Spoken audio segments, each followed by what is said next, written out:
할렐루야. 12월 11일 금요일 새벽 기도회를 시작하겠습니다. 오늘 함께 나눌 말씀은 히브리서 12장 14절 말씀인데요. 우리 함께 봉독하도록 하겠습니다.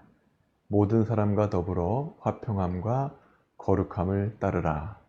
이것이 없이는 아무도 주를 보지 못하리라. 아멘. 이 시간에는 주님과의 아이 컨택이라는 제목으로 함께 말씀을 나누고 또 기도하는 시간을 갖도록 하겠습니다. 제가 12월 1일 창동교회 부임한 이후에 일주일 만에 다시 사회적 거리두기가 2.5단계로 격상됨에 따라서 예배를 현장에서 함께 모여서 드리기 어렵게 되었습니다. 그래서 지난 12월 8일부터 새벽 기도회나 수요 예배나 이제 모두 온라인으로 비대면 예배로 전환을 해서 지금 예배하고 있는데요.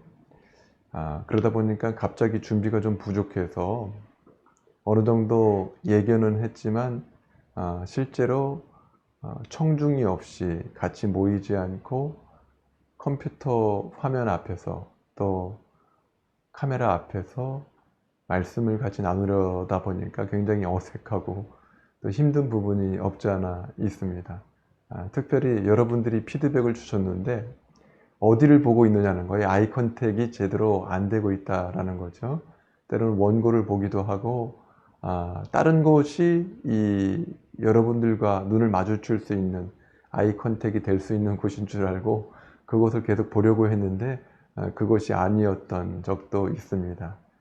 그래서 저를 사랑하는 마음으로 많은 분들이 지적도 해주시고 특히 수요 예배 같은 경우 계속 왜 위를 바라보느냐, 저는 그 위를 바라봐야 여러분과 마주칠 수 있는 줄 알았는데 다른 방향이었던 것이죠. 그래서 많이 배우고 있습니다. 계속해서 기도해 주시고 좀 부족해도 그 내용이 어떤 내용이 전달되고 있는가 좀 면밀하게 살펴서 받아주시면 더 고맙겠습니다.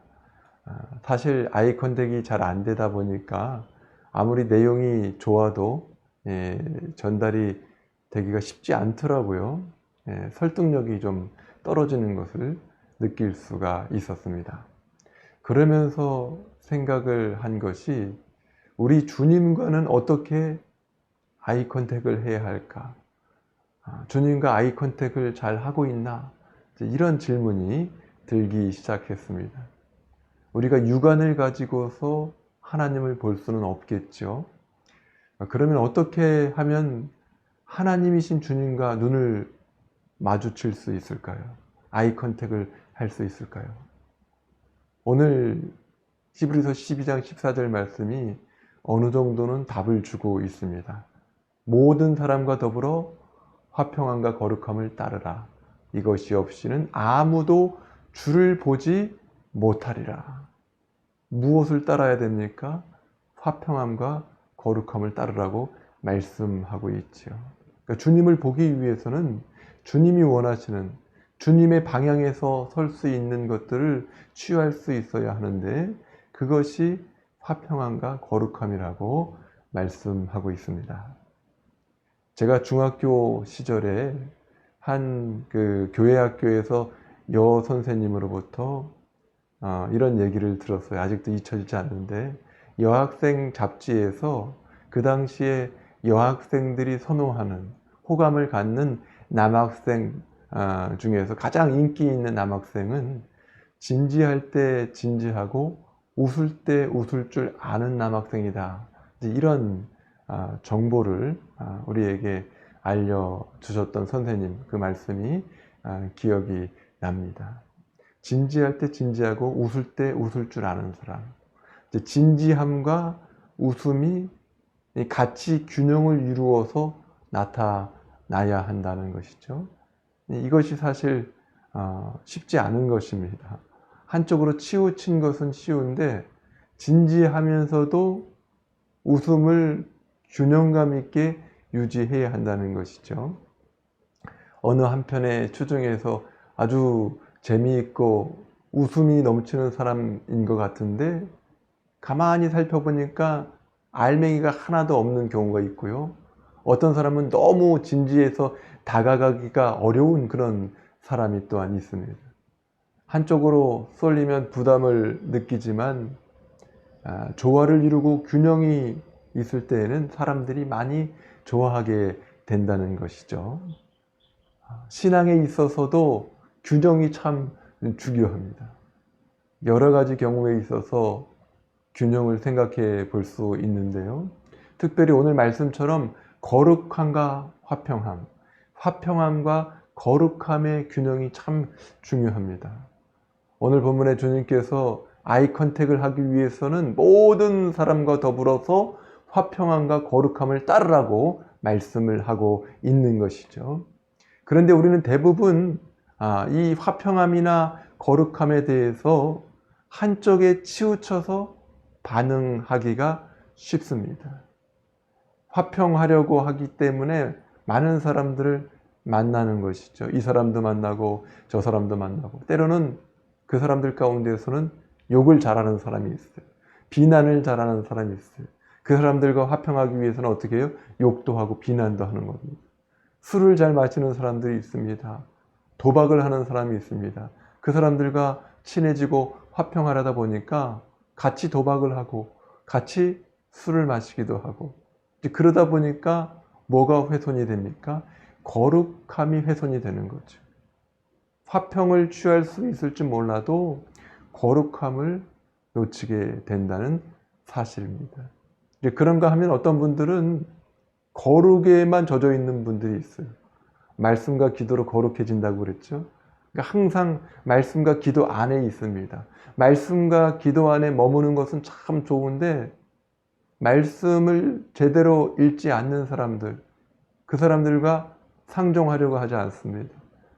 기도를 좀 빼먹는 사람, 식사하고 있는데 같이 식사하는데 기도를 안 했다고 호되게 야단을 치면서 그런 사람과는 같이 교제할 수 없다고 합니다.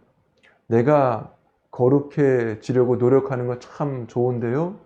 그런 것과 동시에 상대방과 화평할 수 있는 그런 관계를 같이 끌어가는 것 역시 중요하다는 사실을 알아야 합니다. 그러니까 함께 가야 되는 거죠. 한쪽으로 치우치면 안 되는 겁니다. 화평함과 거룩함을 더불어서 따라 나아갈 때, 그때 주님과 아이 컨택이 바로 이루어지게 되는 줄 믿습니다. 하지만 이 신앙 안에서 이것을 같이 취해 나간다는 것이 결코 쉽지 않죠. 균형을 이루어야 되는데 대부분 거룩함이나 화평함이나 한쪽으로 치우쳐서 나아가기가 쉽습니다. 그런데 신앙이 성숙하게 나아가기 위해서는 이 화평함과 거룩함이 균형을 이루어 나아가야 된다는 것입니다. 그것도 어느 특별한 사람과, 나와 가까이에 있는 사람과만 그런 것이 아니라 모든 사람과 더불어 그랬어요. 나를 좀 싫어하는 사람, 내가 좀 부담스럽게 생각하는 그 사람과도 어떻습니까? 더불어서 화평해야 되고 더불어서 거룩해야 됩니다. 세상적으로 어디 세속에 찌들어 있는 그 사람들과 만났을 때도 함께 거룩을 유지해야 합니다. 나를 등지고 비방하고 힘들게 하는 그 영혼과 만났을 때도 어떻게 합니까? 화평함을 유지해야 합니다. 그래서 화평함과 거룩함이 함께 함으로 말미암아서 날마다 주님과 아이 컨택을 이루어 나갈 수 있는, 주님과 동고동락할 수 있는, 주님의 말씀 가운데 깊이 들어갈 수 있는 저와 여러분이 모두 되시기를 주의 이름으로 축원합니다. 오늘은 아이 컨택이 좀 제대로 됐는지 모르겠습니다. 이해해 주시고요. 함께 기도로 나가는데 몇 가지 기도 제목을 나눠드리도록 하겠습니다. 오늘 말씀을 놓고 첫 번째로 기도하겠습니다.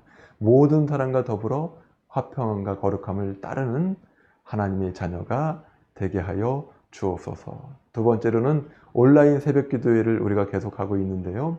이것 때문에 우리가 기도를 쉬면 안 됩니다. 온라인 새벽 기도회를 통해서 더욱 깊은 기도로 하나님께 나아가는 교회가 되게 하옵소서 위해서 기도하시고요. 세 번째로 코로나 확진자 숫자가 점점 또 늘어나기도 하는데요.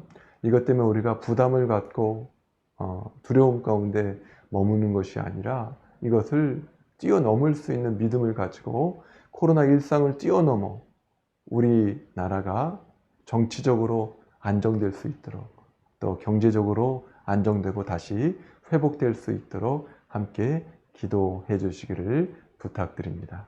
이후에 각자의 개인적인 기도 제목을 놓고 기도하며 나아가도록 하겠습니다.